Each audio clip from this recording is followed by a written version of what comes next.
আসসালামু আলাইকুম। আশা করি দেখতে বালা আছেন, মুইও কিন্তু বালাই আছি।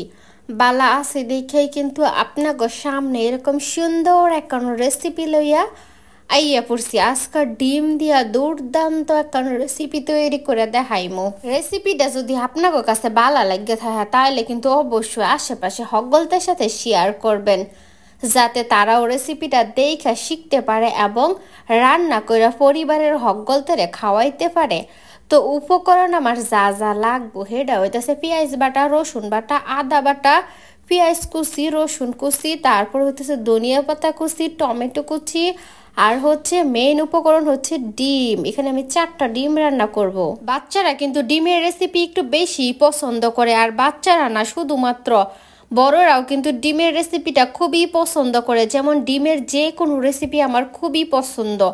আজ যে এলিগে আমি ডিমের এই রেসিপিটা তৈরি করতেছি, আপনারা ভালো করে শিখে রাখুন, যেটা ভবিষ্যতে কাজে দিব, ঠিক আছে?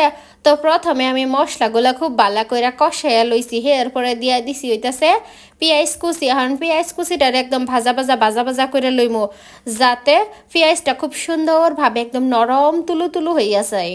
একটা জিনিস তো আর আমার বলার অপেক্ষায় নাই, আপনারা তো মনে হয় অবশ্যই খেয়াল করছেন, হেইডা হইতাছে আমি কিন্তু এখানে মাটির চুলায় রান্না করতেছি। কারণ মাটির চুলায় রান্না করতে কিন্তু আমার খুবই ভালো লাগে। আর আপনারা যারা মাটির চুলায় রান্না খাইছেন তারা কিন্তু বলতে পারবেন যে মাটির চুলার রান্নাটা একদমই অন্যরকম হয়, আর খেতেও কিন্তু খুবই মজাদার হয়। যাই হোক, এই পর্যায়ে আমি টমেটোগুলোও দিয়ে দিলাম। টমেটোগুলা কিন্তু ছোটো ছোটো করে টুকরা করে নিতে হইব।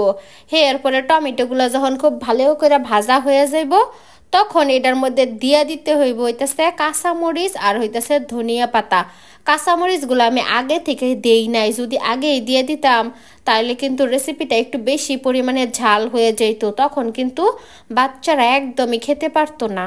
এই পর্যায়ে সবগুলো উপকরণ খুব ভালোভাবে ভেজে নিতে হবে। তারপরে এগুলোর মধ্যে কিছুটা পানি দিয়ে নিতে হইব। পানি দিয়ে এরপরে কিছুক্ষণ জাল করতে হইব। তারপরে এগুলোর মধ্যে উপর থেকে খুব সুন্দর করে 4টা ডিম দিয়ে দিতে হইব।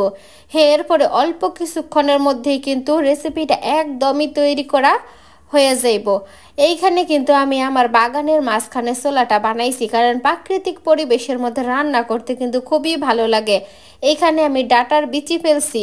ডাটাগুলো যখন একটু বড় হয়ে যাবে তখন কিন্তু জায়গাটা দেখতে খুবই সুন্দর লাগবে।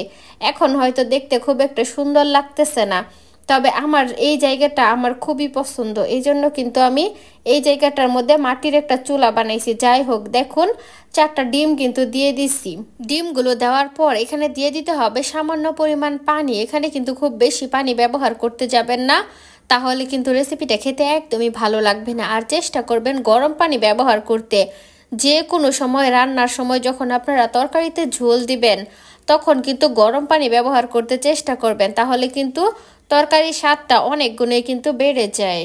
এই পর্যায়ে আমি ডিমগুলোকে উল্টিয়ে নিব। আর যারা হাফ বয়েল বা একটু কাঁচা কাঁচা ডিম খেতে পছন্দ করেন তাদের উল্টানোর কোনো প্রয়োজন নেই, তবে এই ধরনের ডিম আমার কাছে একদমই ভালো লাগে না পুরোপুরি সিদ্ধ না হলে, তাই আমি একটু উল্টে দিতেছি। আপনারা চাইলে নাও উল্টাতে পারেন, তাতে কিন্তু স্বাদের কোনো পরিবর্তন ঘটবে না। ডিমের এই রেসিপিটা আপনারা ভাত, রুটি, পরোটা যে কোনো কিছুর সাথেই কিন্তু খেতে পারেন, তবে আমার কাছে এই রেসিপিটা পরোটা দিয়ে খেতে খুবই ভালো লাগে। আমি কিন্তু বেশিরভাগ সময় এই রেসিপিটা তৈরি করলে পরোটাটা কিন্তু অবশ্যই তৈরি করি। আজকের মতো এই পর্যন্তই। সকলকে ভালো থাকুন, যে সুস্থ থাকুন, যে টাটা, বাই বাই।